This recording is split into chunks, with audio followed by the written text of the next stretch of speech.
In reverse is how I'm driving now, through back streets in a blur. The days of gray and rain keep coming like a chant that's hauntingly familiar.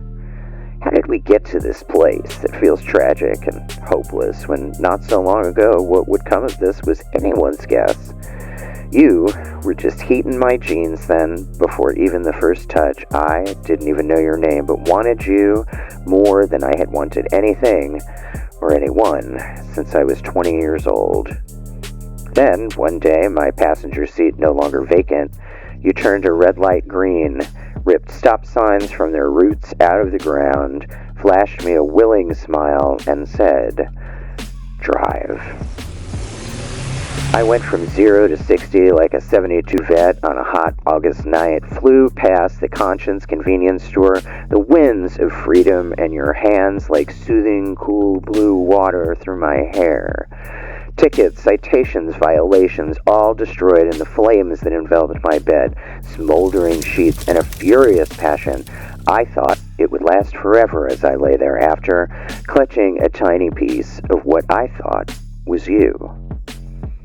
Then I let you take the wheel, engine gleaming, top down. You opened me up 6 lanes wide, showed me the autobahns of Europe, climbed high into the mountains, dropped in a second gear to reveal the hidden valleys tucked away from the sun. We spent days trying on each other's skin and seeing through each other's eyes to find that we were one.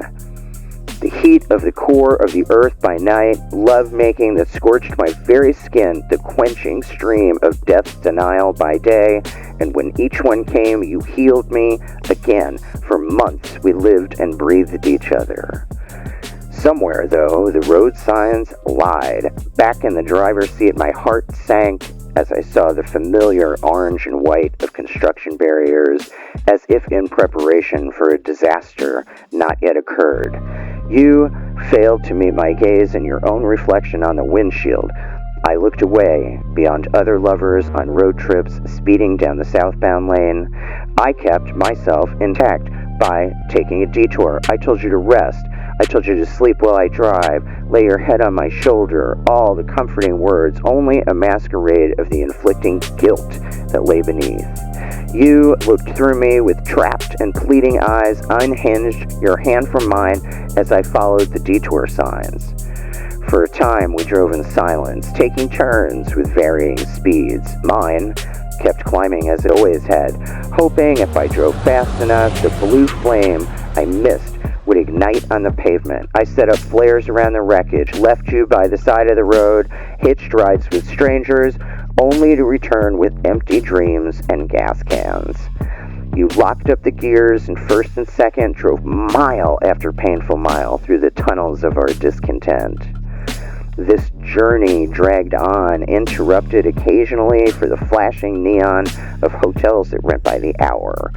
Registered ourselves with pseudonyms, making love like the strangers we were, leaving bittersweet chocolates on the pillows behind. Surely melted by now in the wake of heartbreak and red-hot sorrow. By now you drove all the time. I moved to the backseat, the proximity of more than I could bear. I tried in vain to read once clear maps of you, studied relentlessly the back of your head, the curve of your bare shoulders, wanting and waiting. I'm not sure if you stopped speaking or if I just stopped listening. All that I remember about the day in that September is a river of tears by the side of the road as you rolled to a stop sign, reading aloud, "This lane ends." And I silently added, "As quickly as it began." Some work in the shop, a new paint job, a tune-up. This is what you suggested. I, still reeling from the 180-degree turn, put that tiny piece of you back into my ignition and against all rationale agreed to drive home in reverse, to return to the scene of our crime, say, yes, this is where we got lost along the way, take wrong turns and make them right, start over in the night, break apart the engine locks and chart the unknown course of friends first, lovers second. I sometimes laugh a mad laugh, knowing what cannot be undone. I'll beat your youth and beauty off the line every time, craving always that part of you that once was mine. But I'll bury that part way down under the blackness, court you like the romantic jester that I am, build castles in the sky with you, drive and spend innocent time with you, doing all the things a friend would do, hoping but not really believing this whole trip was one giant circle and I can take shortcuts back to where we were before.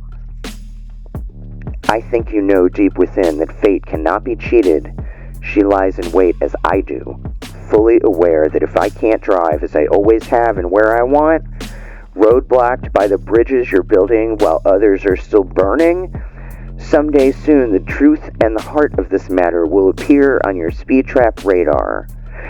This platonic front is a closing door, and time is nothing but an overpriced whore.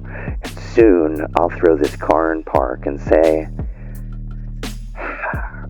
I can't do this anymore.